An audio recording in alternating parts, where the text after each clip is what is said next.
ज्योतिष कभी किताबी ज्ञान से, किताब से कोई माई का लाल ज्योतिषी नहीं बन सकता।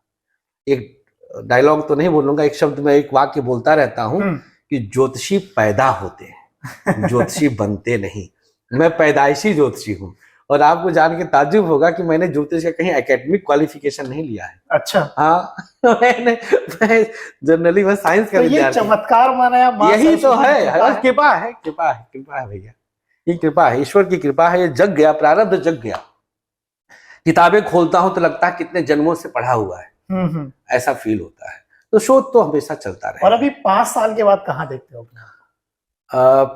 मैं अब थोड़ा सा थकावट महसूस होती है, बहुत मेहनत कर चुका हूं और बोलने में बहुत शक्ति जाती है। तो अब थोड़ा सा मैं इसको लेकर के अब इंडिविजुअल देखना मैं धीरे धीरे कम कर रहा हूं, पर्सनल इंटरेक्शन कम कर रहा हूं। अब थोड़ा सा मैं ग्रुप की तरफ जा रहा हूं कि समूह को मैं संबोधन करूं। तो इस प्रकार से सेमिनार्स की तरफ, और कुछ मैं थोड़ा बहुत भगवत स्मरण और कुछ और आगे चल रहा हूं। लेकिन ज्योतिष तो ब्लड में है, तो हो सकता है कि भविष्य में आगे चल के ज्योतिष को मैं चैरिटेबल कर दूं। बिल्कुल। और खुद मैं एजुकेशन सेक्टर में मैं विद्यालय आदि के विषय में विचार कर रहा हूँ, विश्वविद्यालय आदि बनाने के विषय में विचार चल रहा है। बहुत बेहतरीन। तो संतोष जी, अगर कुंडली में कोई चीज नहीं है, अगर निरंतर मेहनत किया जाए, भगवान को याद किया जाए, तो क्या वास्तव में वो सफलता मिल सकती है? ऐसा हो ही नहीं सकता कि कुंडली में ना हो और आपके मन में वो विचार आए। अच्छा। देखिए, हमारे 3 तरह से होता, मनसा वाचा कर्मणा जी। मन में आया, वाणी में आया और कर्म में लाया हमने।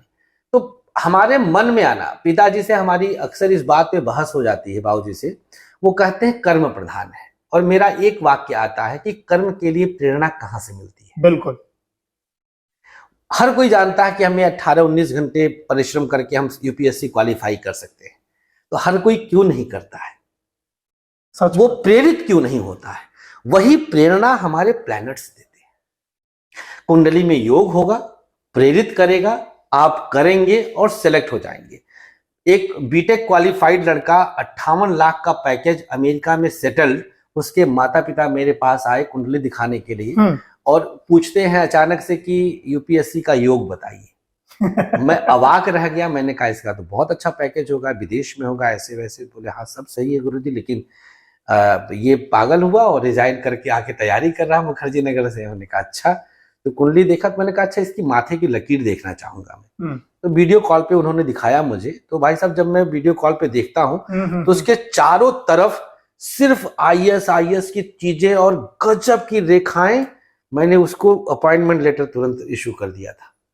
मैंने कहा बन गया, फिक्स है। तो वो प्रेरणा दिया, योग था तो प्रेरित हुआ, प्रेरित हुआ तो वहां से छोड़ के आया और लग गया। तो किसने, तो प्लैनेट्स, हमें किसने प्रेरित किया? प्लैनेट्स ने ही तो, तभी तो हमने कर्म किया। बिना किए भी मिलता है, बिल्कुल, उसका भी योग होता है। मेरे एक भांजे लगते हैं, वो एक जगह साइकिल खड़ी करके जाया करते थे स्कूल पढ़ने के लिए जी। तो जिसके यहाँ साइकिल खड़ी करते थे, हम लोग पंडित जी लोग हैं, उपाध्याय ब्राह्मण हैं, भांजा लगता है वो हमारा, हमसे उम्र में हालांकि बड़ा है। साइकिल खड़ी करके जहाँ जाते थे वो गुप्ता जी थे। वो गुप्ता जी के परिवार में 2-3 बच्चे थे, मतलब बड़ा बुरा परिवार था, लेकिन दुर्घटना हुई और सारे मर गए। अच्छा। उन्होंने हमारे भांजे को गोद ले लिया और बैठे बिठाए ये करीब 4-5 करोड़ के मालिक बन गए। कुछ नहीं करना पड़ा और बैठे बिठाए। ये जो अकस्मात प्राप्ति का योग होता है, ये भी कुंडली में होता है जी। चतुर्थ, सप्तम, अष्टम और द्वितीय, ये भाव के नाम है।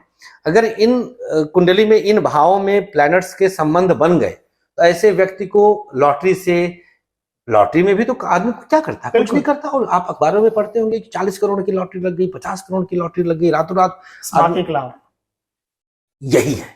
अभी सुनने में आया था कि ये कोई जो मैच पे लगाते हैं ड्रीम 11 पे, कोई कहा बिहार का कोई लड़का जीत गया था 50 लाख रुपए। तो ये क्या है? कर्म कहाँ है यहाँ पर? ये योग है, कुंडली का योग अचानक से घटित होता है और लाभ हो जाता है। बहुत बेहतरीन, अभी मुझे भी विश्वास होने लगा है। तो ये थे हमारे साथ एक शानदार ज्योतिषाचार्य।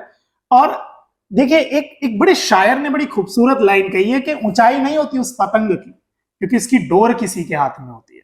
ऊंचाई तो होती है उस पेड़ की जो जितना जमीन में गड़ा होता है उतना आसमान में खड़ा होता है। तो साहब संतोषी इतने विनम्र, मैं कहूंगा विनम्रता की कोई प्रतिकाष्ठा है तो वो संतोष मैं संतोषी है। नहीं- अपना ध्यान रखिए साहब।